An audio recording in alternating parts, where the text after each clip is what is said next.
مخلص ہمیشہ پیچھے رہ جاتے ہیں اور چمچے بازی لے جاتے ہیں۔ دنیا کا سب سے بدترین کھیل وہ ہے جو کسی کے خلوص کے ساتھ کھیلا جائے۔ منافقت کے رشتوں سے سرعام نفرت کرنا بہتر ہے۔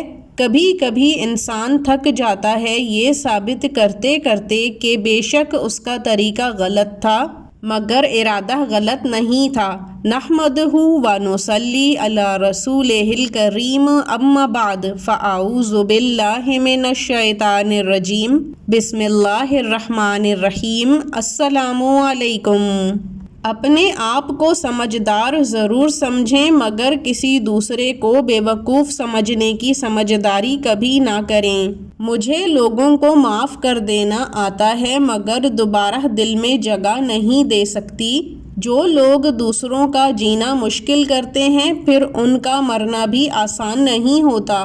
اگر کسی انسان سے اپنا تعلق توڑ چکے ہو تو اس کے متعلق اپنی زبان کو غلط استعمال نہ کرو۔ نرم الفاظ پہ کچھ خرچ نہیں ہوتا مگر ان کی قیمت بہت انمول ہوتی ہے۔ تربیت اور پالنے میں بہت فرق ہوتا ہے کیونکہ لہجے اور اخلاق یہ بتا دیتے ہیں کہ تربیت ہوئی بھی ہے یا پھر صرف پالا گیا ہے۔ چاپلوسی کرنا بھی کوئی آسان کام نہیں ہے بلکہ پورا ہنر چاہیے ہوتا ہے انسان کو کبھی کتا بننے کے لیے۔ انسان کو وہ درد بہت تکلیف دیتے ہیں جو بنا کسی قصور کے انہیں ملتے ہیں۔ یوں ہی کسی کے لہجے میں تلخی نہیں آ جاتی اس کا مطلب اس نے رشتوں کے رویوں کا مزہ چکھ لیا ہوتا ہے۔ کبھی کسی کی برائی مت کیا کرو کہ برائی تو تم میں بھی ہے اور دوسرے بھی زبان رکھتے ہیں۔ اپنی عزت کو ہمیشہ محفوظ رکھو کہ یہ بہت مہنگی اور انمول چیز ہے اور اس کو کبھی سستے لوگوں میں ضائع مت کیا کرو۔ زندگی میں آدھا دکھ غلط لوگوں سے امید رکھنے سے آتا ہے اور باقی آدھا دکھ سچے لوگوں پر شک کرنے سے آتا ہے۔ دکھ کبھی انسان کو توڑ نہیں پاتا مگر اپنوں کے رویے انسان کو توڑ دیتے ہیں۔ دنیا کا سب سے عقل مند انسان وہی ہے جو کسی کام کا انجام سوچ کر ہی وہ کام کرے۔ آپ کو جب ہر کسی سے شکایت ہونے لگ جائے تو دوسروں کی بجائے اپنے آپ کو دیکھ لیا کرو۔ کسی کو دکھ دینا ایک قرض ہے جو ایک نہ ایک دن کسی اور کے ہاتھوں آپ کو بھی مل جائے گا۔ نصیب بے شک رب کے ہاتھ میں ہے مگر اس نے دعا کا اختیار ہمیں دے دیا ہے اور یہ دعائیں ہی ہیں جو انسان کی تقدیر کو بھی بدل دیتی ہیں۔ لوگوں کو آپ میں تبدیلی نظر آ جائے گی لیکن اپنا رویہ نظر نہیں آئے گا جو اس تبدیلی کی وجہ بنا ہے۔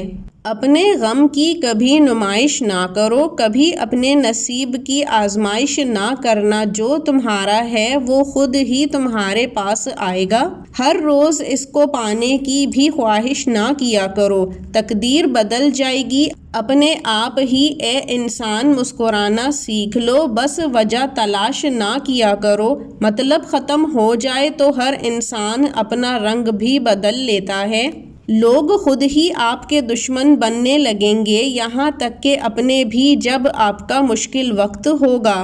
کہتے ہیں کہ بیٹی جب گھر سے رخصت ہو جائے تو باپ کو سب سے زیادہ دکھ ہوتا ہے مگر وہ ماں ہی ہوتی ہے جو بیٹی کے دکھ کو بھی سمجھ سکتی ہے۔ وہ جب کبھی اپنی بیٹی کو سسرال میں دیکھنے جائے اگر بیٹی کچھ بھی نہ بتائے تو بھی وہ ماں ہی ہوتی ہے جو سمجھ جاتی ہے کہ میری بیٹی کسی دکھ میں گھری ہوئی ہے، کیونکہ ایک ماں اپنی اولاد کو پیدا کرتی ہے، اس کو بڑا کرتی ہے اور اس کی ہر ادا سے واقف ہوتی ہے۔ اگر بیٹی اپنی ماں سے اپنے دکھ چھپا بھی لے تو ماں پھر بھی سمجھ جاتی ہے مگر وہ بیٹی کو کبھی ایسا راستہ نہیں دکھاتی کہ جس سے اس کی زندگی تباہی کی طرف چلی جائے۔ وہ ماں یہی کوشش میں لگی رہتی ہے کہ کسی بھی طرح اس کی بیٹی کی زندگی آسان ہو جائے اور اس کو بھی نصیحت کرتی ہے کہ بیٹا میں بھی تمہاری طرح انہی دکھوں اور تکلیفوں سے گزر کر مقابلہ کرتی آئی ہوں۔ اللہ نے چاہا تو تمہاری زندگی میں بھی یہ دکھ ختم ہو جائیں گے، کیونکہ انسان کی امید اگر اللہ تعالیٰ سے ہو تو اللہ تعالیٰ اپنے بندوں کو آزمائش میں ڈالتا بھی ہے اور نکال بھی لیتا ہے، کیونکہ وہ اپنے خاص بندوں کو ہی آزماتا ہے۔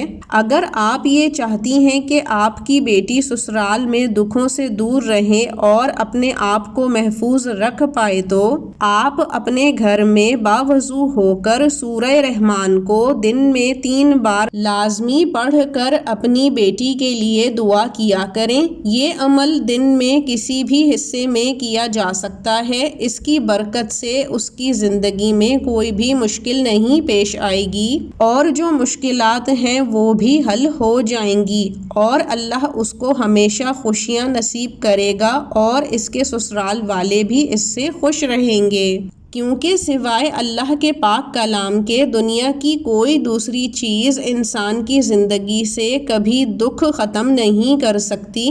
اللہ پاک ہر ایک بیٹی کی زندگی میں آسانیاں پیدا فرمائے، آمین۔ اب ہمیں اجازت دیجیے، اللہ حافظ۔